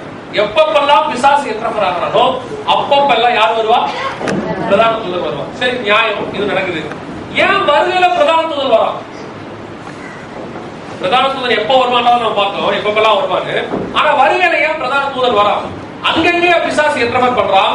உங்கள் வருகையில் நீங்களும் நானும் சந்திக்க போகிற கடைசி ஃபில்டர் ஒன்று இருக்கு, லாஸ்ட் ஃபில்டர். அந்த இடத்துல தான் பிசாசு வரான். எப்படி வரான்னு சொல்றேன் கவனிங்க. இப்போ பரலோகம் இருக்கு, சரியா? நாம பூமியில இருக்கோம். இது ரெண்டுத்துக்கு நடுவுல இன்னொரு ஆள் இருக்கோம். யாரு? வானமண்டலத்தில் பொல்லாத சேனைகள். இது எங்க இருக்குது? ஒரு உதாரணத்துக்கு, ஆண்டவர் 3வது வருஷத்துல இருக்கிறாருன்னா இவன் எந்த வருஷத்துல இருக்கான்? 2வது வாரத்துல இருக்கா, நாம 1வது வாரத்துக்கு கீழே இருக்கோம். இப்ப நாம இங்க இருந்து டேக் ஆஃப் ஆகும் போது இது ரெண்டுத்துக்கு நடுவுல இருந்து இப்ப வாக்குவாதம் பண்ண போற ஆள் யாரு? பிசாசு. இது டேக் ஆஃப் ஆகும் போது சொல்லுவான், மோசேக்கு தர்க்கம் பண்ணிருக்கான். மோசையோட சரீரம் எங்கன்னு கேட்டு மோசையை கூட தர்க்கம் பண்ணிருக்கான். இப்ப உங்க ஆத்மா மோசையாக எங்க போனோம்? மோசை பழைய ஏற்பாட்டு காலத்துல பழைய ஏற்பாட்டு பரிசுத்தவங்க எந்த இடத்துக்கு போனாங்க? செத்தவங்களா மேல் பாதாளம்னு ஒரு இடத்துக்கு போனாங்க. லாசர் அங்கதான் இருக்காரு, ஐஸ்வர்யன் அங்கதான் இருக்காரு. யாக்கோபு சொல்றாரு, என் நிறைவேறிய துக்கத்தோடு கூட பாதாளத்தில் இறங்கப்படுகிறீர்கள் சொல்றாரு. தாவீது சொல்றாரு, ஆழ்ந்த பாதாளத்துக்கு என்னை தப்புவித்தீர் அப்படின்னு சொல்றாரு. எல்லாருமே எங்கதான் போனாங்க? பாதாளம், மேல் பாதாளம் அப்படின்னு சொல்ற ஒரு இடத்துக்கு தான் போனாங்க. மேல் பாதாளம் போகக்கூடிய இடத்துக்கே அவன் தர்க்கம் பண்ணுவானா, இப்ப நாமெல்லாம் புறப்பட்டு எங்க போறோம்? பரலோகத்துக்கு போறோம். பரலோகத்துக்கு போகிறதா அவன் இன்னும் என்ன செய்வான்? இன்னும் ஆக்ரோஷமா, இன்னும் ஆக்ரோஷமா. இந்த ஆள் எப்படி மேல போனான்? இந்த ஆள் எப்படி நீங்க மேல கொண்டு போலாம்? இவன் போகக்கூடாது. இந்த ஆள் அவன் சொல்லுவான், இல்ல அவரு பரிசுத்தவான், ஜெயம் பெற்றவர், அவரை மறுமாக்க சொல்லி கர்த்தர் சொல்லியிருக்காரு, அவர் மறும் ஆகணும். எப்படி மறும் ஆகும்? அந்த ஆளுக்கு கடன் இருக்கு, இந்தாங்க. அந்த ஆளுக்கு பேங்க்ல லோன் இருக்கு, இந்தாங்க. ஒன்னும் கட்டி முடிக்கல. அந்த ஆளுக்கு காசை ஏமாத்தினோம், ப்ரூஃப் இருக்கு. இல்ல ஆண்டவர் சொல்லியிருக்கிறாரு, அவர் கடைசியா மன்னிப்பு கேட்டார், மன்னிப்பு கேட்டார், கிடைக்க செலுத்தலையே. இந்த வாக்குவாதம் நடக்கும். இதான் கடைசி வாக்குவாதம், நடக்க போற கடைசி வாக்குவாதம். இந்த வாக்குவாதம் நடக்காம பரலோகத்துக்கு ஏறி போன ஒரு ஆள் யார் தெரியுமா? இயேசு கிறிஸ்து. ஏதோ எங்க பரலோகத்துக்கு போன இயேசு கிறிஸ்து. எதுக்கு? அதுக்கு முன்னாடி இயேசு ஒரு சூப்பர் வார்த்தை சொல்றாரு, என்ன தெரியுமா? உலகத்தின் அதிபதியானவன் என்னிடத்துல வருகிறான், அவனுக்கு என்னிடத்துல ஒண்ணும் கிடையாது. ஐ அம் கிளியர், ஐ அம் கிளியர். நீ எதுலையுமே என்ன குற்றப்படுத்த முடியாது. இன்னைக்கு நம்மளால அப்படி ஒரு லைஃப் வாழ முடியுமா? நாம நீ சொல்ல முடியுமா? இல்ல என்னால முடியும், அப்படிதான் நம்ம சொல்லணும். அதுக்குதான் நம்மள அலட்சியே இருக்கிறாரு. முடியாததுக்கு ஏன் சர்ச்சைக்கு வர போறோம்? முடியாதது வெளியில இருந்திருக்கலாங்க. தேவன் எதுக்கு உங்களை திருச்சபை கொண்டு வந்திருக்கா தெரியுமா? அந்த எக்காலம் ஊதும் போது, அதாவது தேவனுடைய காதுனா என்னங்க? ஆவியானவர் சபைகளுக்கு சொல்லுகிறதை காதுள்ளவன் கேட்க கடவுள். உங்களுக்கு கொடுக்கப்படுகிற உபதேசங்கள், காரியங்களை நீங்க என்ன செய்யணும்? கேட்கணும். எதுக்கு ஏதுவா கேட்கணும் தெரியுமா? மர்மம் ஆவதற்கு ஏதுவாய் கேட்க வேண்டும். மர்மம் ஆகுமா உங்க சரீரம்? மர்மம் ஆகிற அளவுல இருக்குதா? உங்க சரீரம் எப்ப மர்மம் ஆகும் தெரியுமா? இயேசுடைய சரீரம் எப்படி மர்மம் ஆச்சு தெரியுமா உங்களுக்கு? இயேசு நிக்கிறாரு, இந்த சரீரம் மர்மம் ஆகட்டும் அப்படின்னு சரீரம் மர்மம் ஆயிடும். இயேசு சொல்றான், ஆகுமா ஆகாதா? ஆகும். அப்படின்னா இயேசுடைய வார்த்தைக்கு அவர் சரீரம் கீழ்ப்படிதா இல்லையா? கீழ்ப்படிது. உங்க சரீரம் உங்க வார்த்தைக்கு இப்ப கீழ்ப்படியுமா? உங்க சரீரம் உங்க வார்த்தைக்கு இப்ப கீழ்ப்படிதா? நீங்க ஒரு இடத்துக்கு போக வேணாம்னு நினைக்கிறீங்க, அந்த இடத்துக்கு உங்களால போகாம இருக்க முடியுதா? ஒரு விஷயத்தை நீங்க பார்க்க வேணாம்னு நினைக்கிறீங்க, உங்களால பார்க்காம இருக்க முடியுதா? உங்க கண்ணு உங்களுக்கு என்ன செய்யல? கீழ்ப்படியல. உங்க சிந்தனை உங்களுக்கு கீழ்ப்படியல. ஒரு விஷயத்தை சாப்பிட வேணாம்னு டிசைட் பண்றீங்க. ஒரு உதாரணத்துக்கு காலையில ஃபாஸ்டிங் இருக்க போறேன்னு முடிவு எடுக்கிறீங்க. ஆனா உங்களை காலையிலேயே என்ன செஞ்சிடறாங்க? அறுசுவை உணவை வச்சு உங்க ஃபாஸ்டிங் என்ன பண்ணிடுறாங்க? உடைச்சிடறாங்க. உங்களுக்கு உங்க சரீரமே கீழ்ப்படியும்னா அப்புறம் எப்படி மறுபடியும் போக முடியும்? நாம சொல்லலாம், ஆதாம் சொன்ன மாதிரி, இவள் என்னை குற்றப்படுத்தினால் அவர் கொடுத்தார், இவர் கொடுத்தார், அவர் தான் சாப்பிட வச்சாரு. நீ ஆகலையே. நான் சொல்றது உங்களுக்கு புரியுதா? உங்களுக்கு புரியாட்டி யாராவது புரியும்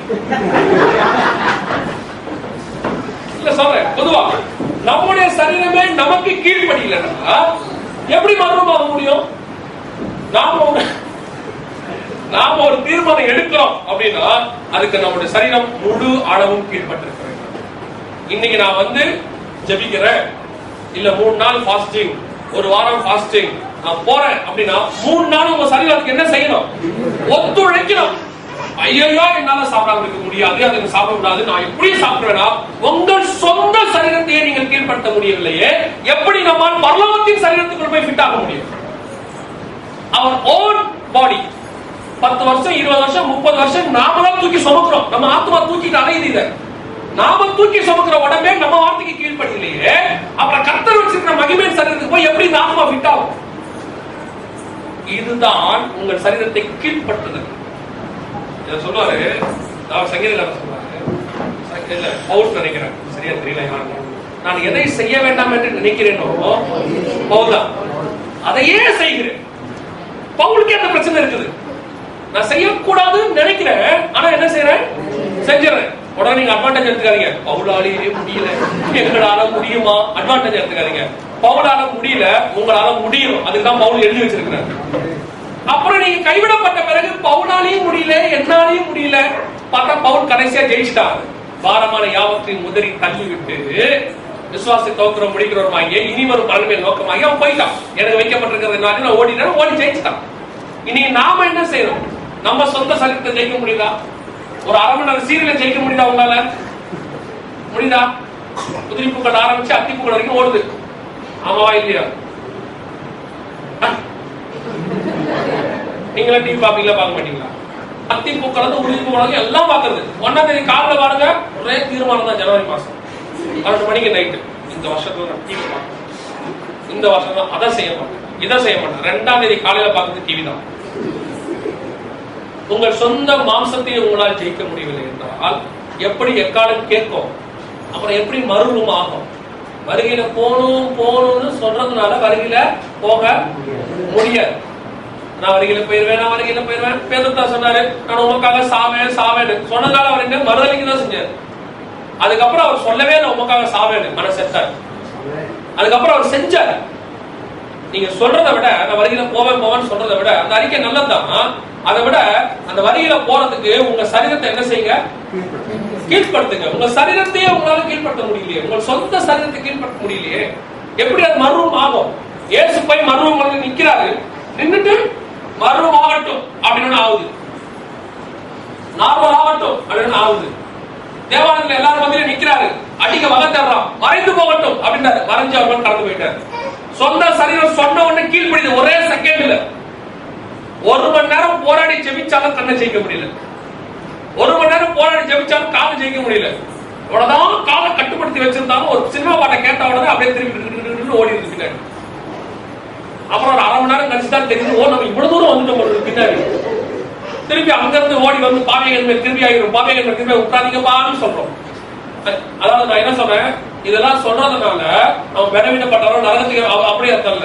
கர்த்தர் இதெல்லாம் நமக்கு சொல்றது காரணம் என்ன தெரியுமா? உங்கள் சரீரத்தை கீழ்படுத்த தொடங்கும். நீ வெறும் வாயினால வருகையில போறாரு, இயேசு வரப்போறாரு சொல்றதுனால வருகையில போக முடியாது. உங்க சொந்த சரீரத்தை இன்றிலிருந்தாவது கீழ்படுத்த தொடங்கும். நீங்க என்ன டிசைட் பண்றீங்களோ அதுதான் உங்க சரீரம். அதை உங்க சரீரம் கேட்கணும்.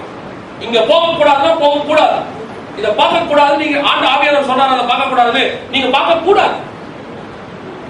இன்னைக்கு நம்ம அதை அட்வான்டேஜ் எடுத்துக்கலாம். விழுந்த உடனே நானும் மனுஷன் தானே, நானும் மாம்சம் தானே. நீ இன்னும் மாம்சமே இருக்கிறதுக்கு ஆவியானவர் உனக்குள்ள வந்தாரு, மாம்சத்தை ஜெயிக்கிறதுக்கு ஆவியானவர் உள்ளே வந்தார். இந்த 3வது சவுண்ட் எதுக்கு தெரியுமா? இங்க உட்கார்ந்து இருக்கிற நமக்காக துணிக்கப்படுகிற கடைசி சவுண்ட் அதுதான். ஆனா ஒண்ணு தெரிஞ்சுக்கோங்க, இந்த சவுண்ட விட்டீங்க வேறொரு சவுண்ட் இருக்கு, ஃபைனல் சவுண்ட். அதனாலதான் பவுல் இதை சொல்லும் போது என்ன சொல்லுவா தெரியுமா? கடைசி எக்காலம் துணிக்கும் போது சொல்றாரு. 1 Corinthians 15:51 வாசிங்க. இதோ ஒரு ரகசியத்தை உங்களுக்கு அறிவிக்கிறேன், நாம் எல்லாரும் நித்திரை அடைவதில்லை, ஆகிலும் கடைசி எக்காலம் துணிக்கும். இந்த கடைசி எக்காலம் சொன்ன உடனே எல்லாரும் என்ன சொல்லிட்டாங்க தெரியுமா? உபதேசத்துல 7 எக்காலம் இருக்கு, கடைசி எக்காலம் தான் பவுல் சொல்றாரு. அப்ப வருகிறது 7வது எக்காலம். அது இல்ல, உங்களுக்கு ஊதப்படுகிற கடைசி எக்காலம் அதுதான். ஃபர்ஸ்ட் கர்த்தருடைய சவுண்ட், 2வது தூதருடைய சவுண்ட், 3வது சவுண்ட் ஆகிய கடைசி எக்காலம், the last trumpet. அத ஊதுற உடனே நீங்க மறுரூபம் ஆயிரும். உங்களுடைய சொந்த சரீரம் தேவனுக்கு முன்பாக எப்பொழுதும் கீழ்படுத்திட்டே இருக்கும். உங்க கண்ணு, உங்க சிந்தனை, உங்க பேச்சு, உங்க பார்வை, உங்க செயல், உங்க நாக்கு, உங்களுடைய காலு, உங்களுடைய கை எல்லாம் நீங்க சொல்றதை செய்யணும்னு முடிவு பண்ணிக்கணும். அதையே கீழ்படுத்தும். அது உங்களுடைய அளவுகோட உங்க சரீரம் தான். நீங்க மத்தவனோட பரிசுத்தமா, அவரோட நான் பரிசுத்தம், ஏதாவது ஒரு குற்றம் வந்த உடனே நீங்க ஒழுங்கா, நீங்க சரியா அப்படிலாம் கேட்கறத விட நான் இன்னும் பர்ஃபெக்ட் ஆயிட்டேன்னு பாருங்க. உங்க சரீரம் எல்லாத்துலயும் உங்களுக்கு கீழ்படிதான் பாருங்க. நீங்க கீழ்பட்டுச்சு, எல்லாமே 100% உங்க சரீரம் கீழ்பட்டுச்சு. என்ன பாவத்துல ஒண்ணுமே செய்ய முடியாது, பிசாசு என்ன ஒண்ணும் செய்ய முடியாது நிலை வந்த பிறகு நம்ம என்ன செய்யலாம்? நெக்ஸ்ட் ஸ்டேஜுக்கு போகலாம். முதல்ல உங்கள் சரீரத்தை தேவனுக்குள் கீழ்படுத்துங்க. முதல்ல உங்க சரீரத்தை தேவ சமூகத்தில் ஒப்பு கொடுங்க. கடைசி எக்காலம் தான் நமக்கு கொடுக்கப்படுகிற கடைசி தருணம். அது கேட்கல, மிஸ் பண்ணிட்டோம், வேறொரு வாய்ப்பு நமக்கு கிடைக்காது. நாம் யாரும் எந்திரிப்போம், நாம் ஜெபிக்க முடியும். நீங்க இப்போ நம்ம நாமே ஆராய்ச்சி பார்க்க போறோம். வேதவசனம் சொல்லுது, நம்மை நாமே நிதானித்து அறிந்தோம்னா நாம் நினைத்து தேவ சம்பந்தம் காட்டுவோமா? ஒருவேளை இன்னைக்கு மரணம் வரும், ஒருவேளை மரணம் நமக்கு நியமிக்கப்பட்டதுன்னு வச்சுப்போம். இது ஒரு உதாரணத்துக்காக சொல்றேன். கிறிஸ்துவுக்குள்ள மரிக்கிறோமா? நாம் இருப்போமா? கிறிஸ்துவுக்குள்ள இருக்கிறோமா? ஒவ்வொரு நிமிஷமும் கிறிஸ்துவை சந்திக்கக்கூடியவர்களாய், ஒவ்வொரு நிமிஷம் கிறிஸ்துவோடு கூட இருக்கக்கூடியவர்களாக இருக்கணும். அப்பதான் நம்ம எதிர்பாராத விதமாக ஏதாவது வருமானம் கூட நம்ம கிறிஸ்துவுக்குள் மரிக்க முடியும். நமக்கே இல்லைன்னா ரொம்ப கஷ்டம். இரண்டாவது, உங்களுக்காகவும் எனக்காகவும் பரலோகத்தின் சேனையை அனுப்பி கர்த்தர் ஒரு ரோடு ரெடி பண்றார், ஒரு ராஜ வீதி, ஒரு வழி ஆயத்தம். அந்த கால லோகாதிபதிகள் எல்லாம் நீக்கப்படுகிறார்கள். பூமிக்கும் பரலோகத்துக்கும் நடுவே உள்ள அந்த கால லோகாதிபதியுடைய வானம் கிளியர் பண்ணப்படுகிறது நமக்காக. நீங்கள் நடப்பீங்களா? நீங்கள் நடந்து இயேசுவோட போவீங்களா? இயேசு சந்திக்க போவீங்களா? உங்களால அந்த ரோட்ல நடக்க முடியுமா? கர்த்தர் நியமிச்ச அந்த பாதையில உங்களால கடந்து செல்ல முடியுமா? கொஞ்சம் உங்களுடைய கற்பனையை கொஞ்சம் செஞ்சு பாருங்க. ரெண்டு பக்கமும் பிசாசுடைய தூதர்கள், ரெண்டு பக்கமும் தூதர்கள் கைகளை பிடித்துக் கொண்டு அவர்கள் நம்ம பதில வராதபடிக்கு ரோடை கிளியர் பண்ணி வச்சிருக்காங்க. ஒரு பெரிய விஐபி வராம நாம் அதற்குள்ளாக செங்கடல் ரெண்டு பக்கம் தண்ணீரோடு இருக்கிறது போல, அதற்கு நடுவிலே நாம் கடந்து அந்த இஸ்ரவேல் ஜனங்கள் வந்தது போல நாம் இந்த பூமியை விட்டு இரண்டு புறமும் அந்த கால லோகாதிபதிகள் நிற்க நாம் கடந்து போக போகிறோம். ஆண்டவர் அந்த செங்கடலை பிளப்பதற்கு கீழ் காற்றை வீச பண்ணினார். தூதர்களுக்கு காற்று பைபிள் உண்டு, தூதர்களை காற்றுகளாகவும் இருக்கு. அந்த காற்றை கத்த இந்த பூமிக்கு நடுவில் வீசப்படும் போது இந்த வானமானது ரெண்டாக பிளந்து அந்த கால லோகாதிபதிகள் எல்லாம் ஒதுங்கி நிற்க ஒரு வழியை ஆயத்தம் பண்ணி அவர்கள் செங்கடலை நடந்து போனார்கள். நாம் நடுவானத்தில் நடந்து போக போகிறோம். அப்படி பெரிய ஸ்லாக்கியத்தை கத்த நமக்கு உருவாக்கி கொடுத்தார். இல்ல நீங்க நடப்பீங்களா? உங்களை பார்த்து இயேசு, நீங்க தூரத்துல இயேசு தெளிவார் பரலோகத்துல, நீங்க நடந்து போக போக அவரை பார்த்துக்கிட்டே கிட்ட போக போகிறோம். அப்படி நெருங்க நெருங்க உங்க இருதயம் சந்தோஷத்தினால் துள்ளி குதிக்குமே. தூதர்கள்லாம் உங்களை ஆர்ப்பணிப்பாங்க, வாங்க வாங்கன்னு சொல்லுவாங்க. உங்க மகிமையின் சரீரம் உங்களுக்காக வெயிட் பண்ணிட்டே இருக்குமே. ஆண்டவர் உங்களை நேரம் கொண்டு போய் வா என் சந்தோஷத்தில் பிரவேசின்னு சொல்லி ஒவ்வொரு சரீரத்துக்குள்ளே நம்ம கையை பிடிச்சு கொண்டு போய் ஃபிட் பண்ணுவாரு. இதுதான் உனக்காக நான் இத்தனை வருஷமா ரெடி பண்ணேன். பாத வெள்ளியினால முத்துகளினாலே அலங்கரிக்கப்பட்டது. இதுவரைக்கும் உன் கண்கள் காணாததும் காதுகள் கேட்காததும் நினைச்சு பார்க்க முடியாத ஒரு மகிமையின் சரீரம். அத்தனை பெரிய இயேசு தன் கையால் செஞ்ச ஆதாமை விட தன்னுடைய ஆவியை கொண்டு செஞ்சிருக்கிற ஒரு பெரிய சாதனம் இருக்கு. அதான் மகிமையின் சரீரம். அதை நாடி தேடி ஓடுறியா? அந்த வாஞ்சை உங்களுக்கு இருக்குதா? அந்த வாஞ்சை உங்களுக்கு வந்துருச்சுன்னா இந்த உலகத்துல உள்ள உங்க சரீரத்து மேல உங்களுக்கு பாசமே வராது. உங்க சரீரத்தை அழகுபடுத்துறது, உங்க சரீரத்துக்காக எல்லாத்தையும் செய்யறது, இந்த சரீர அற்ப சரீர அழகுக்காக எவ்வளவோ செலவு பண்ணி எவ்வளவோ காரியங்களை இழக்கிறது, இதெல்லாம் உங்களுக்கு தோணவே தோணாது. காரணம், இது அழிவுள்ளது, இது அழிய போகிறது, நான் அழியாமைக்குள்ளே போக போகிறேன். அதைத்தான் கர்த்தர் அலங்காரம் பண்ணி கொண்டிருக்கிறார். அதை ஒவ்வொரு நாளும் கர்த்தர் வெறுக்கேற்றிட்டே இருக்கிறார். ஒவ்வொரு நாளும் அழகுபடுத்திக்கிட்டே இருக்கிறார் ஆண்டவர். ஆண்டவர் சொல்லுங்க, ஆண்டவரே அதுக்கு ஏத்த மாதிரி என் ஆத்மாவை மாத்துங்க, என் ஆத்மாவை போய் ஃபிட் ஆகிறதுக்கு தேவையான அளவுக்கு என் ஆத்மா மாறட்டும் சொல்லுங்க. கடைசியா கால் தொழிக்கும். நீங்க மறுமாவீங்களா? மறுமாக நிலைமை உங்களுக்கு இருக்குதா? மறுமாக அளவுக்கு நீங்க ஆயத்தப்பட்டிருக்கிறீங்களா? இது ஏதோ கடைசி ஜபம் நினைக்காதீங்க. என் உள்ளத்துல ஆவியானவர் எனக்கு என்னுடைய மகிமையின் சரீரத்தை நான் பார்க்கணும்ன்ற ஆவலை எனக்கு கொடுத்துட்டே இருக்கிறாரு. நான் எனக்காக தான் ஜெபம் பண்ணிட்டு இருக்கேன். நீங்களும் அந்த நிலைமையில இருப்பீங்க, நீங்களும் ஜெபம் பண்ணுங்க. ஆண்டவர் நம்மை அந்த போல ஒரு மேன்மையான, இதெல்லாம் மேன்மையான காரியங்கள். கீழானவைகள் மேலானவைகள் நாடுகள் பவுல் சொன்னாரே, இதைத்தான் சொன்னார். இதுதான் சொன்னார். கீழான காரியங்கள் எல்லாம் இல்ல, ஒழிஞ்சு போயிடும், நிமிஷத்துல மறைஞ்சு போயிடும். வீடு, ஆஸ்தி, சம்பாத்தியம், காரு, பட்டம், பதவி, புகழ், அழகு, உறவுகள் எல்லாம் கறந்து போயிடும், எல்லாம் காணாம போயிடும். எதுவுமே இல்லை. எல்லாத்தையும் விட்டுட்டு இதுவரைக்கும் ஆத்மா எதற்காக இந்த பூமியில் உலாவி கொண்டிருந்ததோ, இதுவரைக்கும் எதற்கு என் ஆத்மா வாஞ்சித்து காத்து கொண்டிருக்கிறதோ, ஐயோ நரகத்துக்கு போயிடக்கூடாதுன்னு ஒவ்வொரு நாளையும் ஆத்மா எங்க போகணும்னு சொல்லி வாஞ்சித்ததோ, அந்த இடத்துக்குள்ளே என் ஆத்மா பிரவேசிக்க போகிறது. அந்த சந்தோஷமான நாளிலே எக்காலம் தொழிக்கும், பிரதான தூதனுடைய சவுண்ட் வரும், கர்த்தர் ஆரவார சத்தம் விடுவார். கிறிஸ்துவுக்குள் மரித்தவர்கள் முதலாவது எழுந்திருப்பார்கள். வானத்தினுடைய பாதைகள் எல்லாம் கிளியர் பண்ணப்படும். அப்பொழுது உயிரோடு இருக்கிற நாம் மேகங்கள் மேல் எடுத்துக் கொள்ளப்பட்டு மறுரூபம் ஆக்கி எஜமானுடைய சந்தோஷத்துக்குள்ளே பிரவேசிக்க போகிறோம். எத்தனை சந்தோஷம்! இந்த சந்தோஷத்தை உணர முடிஞ்சவங்க தயவு செய்து எல்லாரும் கை தூக்கிறாங்க. உண்மையிலேயே இந்த சந்தோஷத்தை உணர முடிஞ்சவங்க மாத்திரம், என்னால அதை உணர முடியுது, என் ஆத்மாக வாஞ்சிக்குது, எனக்கு அது ஒரு மென்மையான காரியமா தெரியுது, எப்படியாவது அதை நாடி தேடி ஓடுகிறேன்னு தீர்மானம் அல்லது அந்த வாஞ்சை உள்ளவர்கள் மாத்திரம் தயவு செய்து எல்லாரும் கை தூக்கிறதுக்கான ஆற்றல் காலம் இது இல்ல, நீங்க யாரும் கை தூக்க வேண்டாம். அப்படி உண்மையிலேயே இருதயம் வாஞ்சித்து அந்த மகிமையின் நாளில, அந்த மகிமையின் சந்தோஷத்துல, அந்த மகிமையின் தேவனை தரிசிக்க நான் போகணும், போய் நிக்கிறதுக்கு என் உள்ள இப்பயே ஆயத்தப்படுது, வாஞ்சிக்குது, விருப்பப்படுது.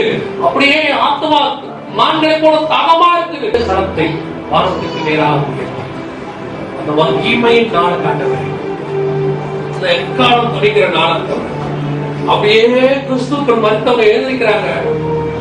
அப்படியே என் சரீரம் மறுரூபம் ஆகுது, என் ரத்தம் எல்லாம் எவாபரேட் ஆகுது, என்னுடைய பிளஷ் எல்லாம் அப்படியே சரீரம் கரையுது, அப்படியே எலும்புகள்லாம் உருகுது.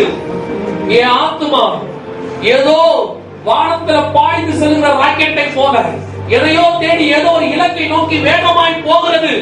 தூதர்கள் எல்லாம் ரெண்டு புறமும் நிற்கிறார்கள், ஆர்ப்பரிக்கிறார்கள். பழைய ஏற்பாட்டு பரிசுத்தவான்கள் எல்லாம் அந்த முனையில நின்று கொண்டிருக்கிறார்கள். அதுக்கு அந்த பக்கத்துல ஒரு சிங்காசனம், அங்கே தேவனாகிய கர்த்தர் நீடித்த ஆயுசுள்ள அவர் வீற்றுக் கொண்டிருக்கிறார். ஆயிரம் தூதர்கள் சூழ்ந்து கொண்டு நிற்கிறார்கள். அதோ மகிமையின் சரீரம் நின்று கொண்டிருக்கிறது. என்னுடைய ஆத்மா வேகமாக அதற்குள்ளே போய் நுழைகிறது. அந்த மகிமையின் செயல் உயிர் பெறுகிறது.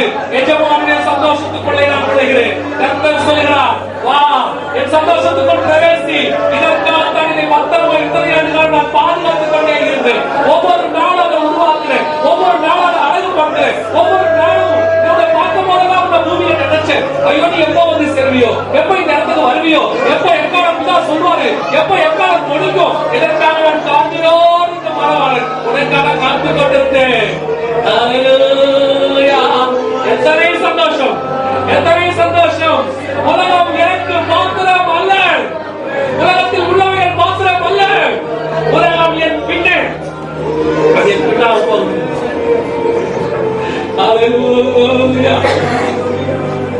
வேலை நமக்கு நியமிக்கப்பட்ட அந்த ஸ்தலத்துல இந்த மகிமையின் சரீரத்தை நீங்க அடையாம இந்த உலகத்தில் உள்ள சின்ன சின்ன ஆசைகள், மாம்ச இச்சைகள், நாக்கு, காது, கண்ணு, இதை உங்களுக்கு கீழ்படுத்த முடியாம நீங்க ஒரு சின்ன காரியத்துக்காக அதை இழந்துட்டீங்கன்னா, இவ்வளவு நேரம் ஒரு நிழலாட்டமாய் நாம் பார்த்த இந்த சந்தோஷத்தையே இழந்து விடுகிறோமே.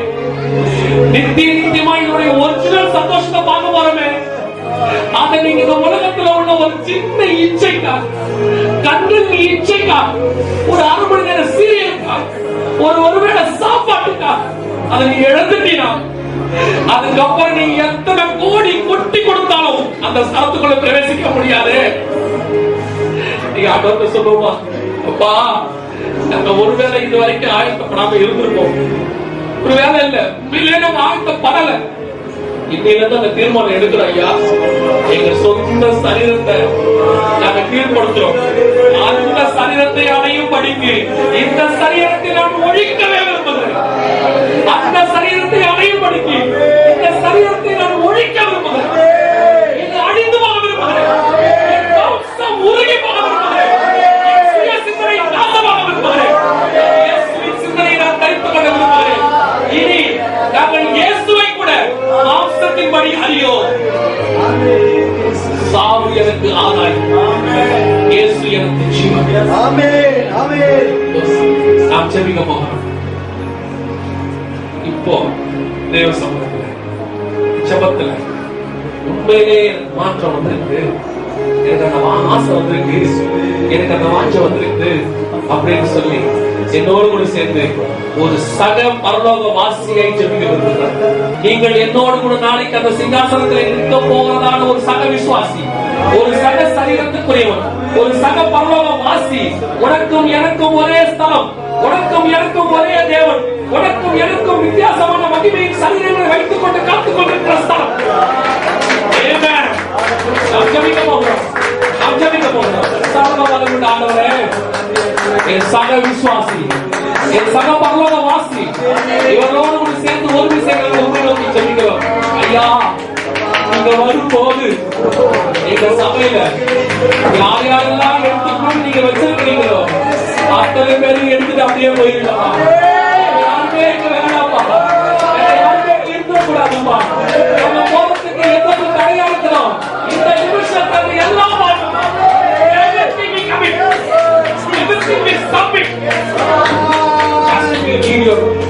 glorious presence.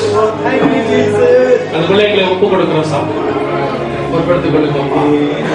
இந்த சபை, இந்த சபையில இருக்கிற அத்தனை பேருக்கும் மகிமை சரீரம் மேல அது ஒருத்தர் கூட இழந்துடாம நாங்க பெற்றுக்கொள்ள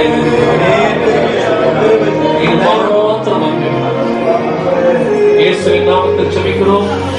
என் ஜீவனுள்ள